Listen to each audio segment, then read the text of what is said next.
So today I'm working on my 2006 Harley Davidson Sportster 1200. The issue is the clutch is slipping, and I've already adjusted the clutch. It helped a little bit, but I have an actual clutch problem. So full disclaimer, I've already torn into this, and then I remembered that I want to start making videos about things. So I kind of halfway put it back together, and I'm going to show you how to use this special tool to release the clutch in case you don't have a service manual.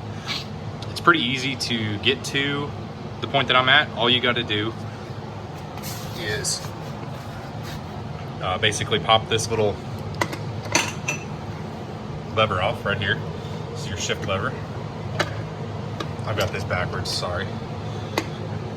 But yeah, you just take that off of these splines, pull the bolt all the way off, pull it straight off.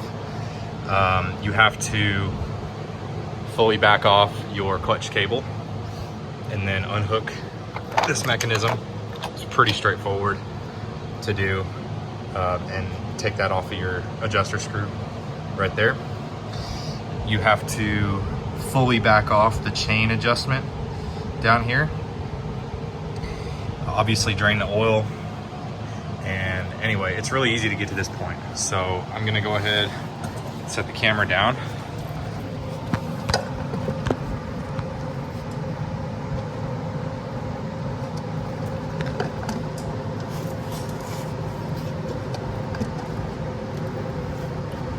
And just pull this straight off. That's it. Nothing too complicated. So set that somewhere, it won't get scratched.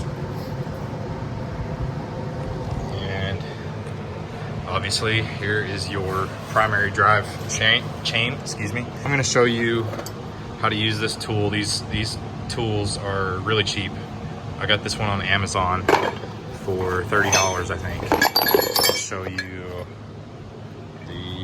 well, unfortunately there's no part number on it, but if I remember, I'll put a link in the description. But just look up Harley clutch tool, and it's really cheap. That's the only special tool you need for this. So I want to set the camera down to set it up. It's really easy.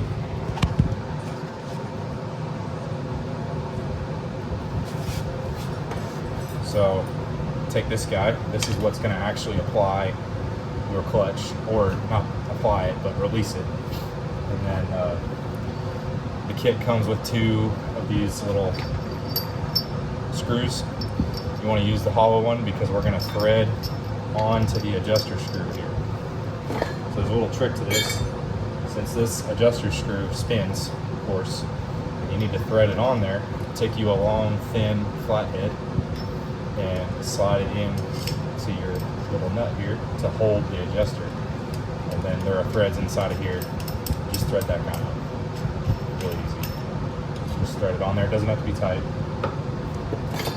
And then take this guy, get that lined up right there. And set up the rest of the tool. Put this little bearing in. That's how this particular one works. Got a little bearing there and then your little handle. Hands are all slippery right now, covered in oil. There we go. Get that started. And then this particular tool, you need a 5/8, excuse me, not a 5/8, 11/16 wrench to hold it in place. And it's really simple. You just hold that nut in place with your wrench and screw this in. Find you a place to jam the wrench, like right there, so you don't have to hold it. But yeah, you just screw this in. It's going to be tight. You don't want to crank on it too much, just enough. And the goal here, okay, there that goes. The goal here is to release, there's a snap ring right here. I don't know if you can see it in the video, probably not.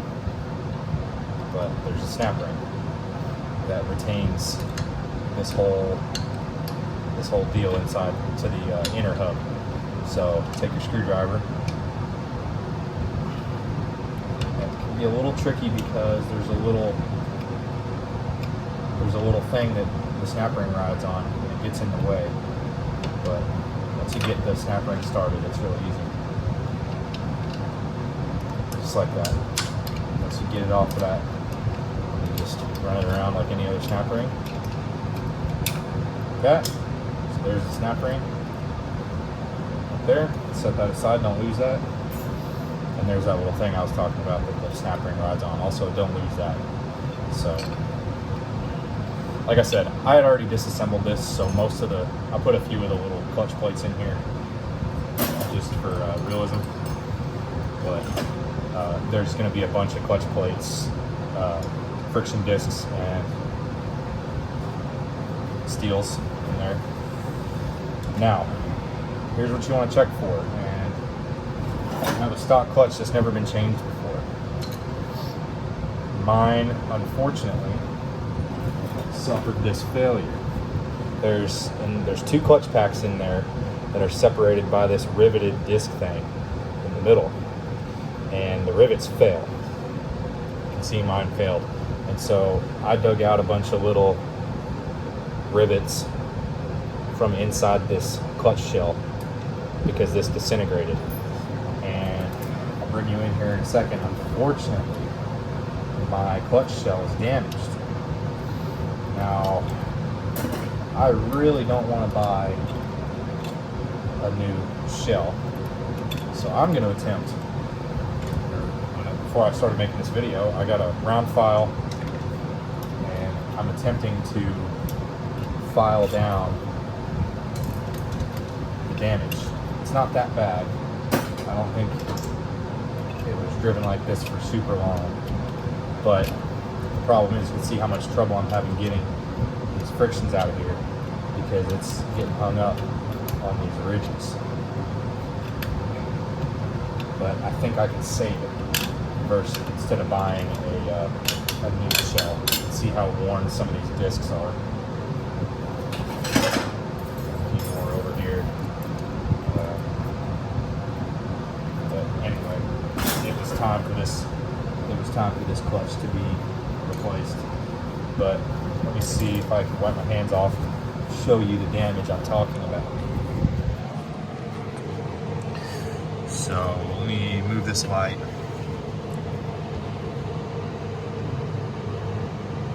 So I've been filing a little bit. I'm sorry, the video is going to be really shaky. There you go, there's a good view. See that ridge? Right there. That's not supposed to be there. And so right now the friction discs are getting caught up because it's blocking when the discs squeeze in and out. They get caught up on this ridge. It's all the way around. So fortunately, if I can file down the burrs on the edge where the discs slide in and out, I think this basket's gonna be fine because everything else in here is in really good shape. It's really clean. But yeah, so anyway, that's how you disassemble your clutch pack on a Harley Davidson Sportster.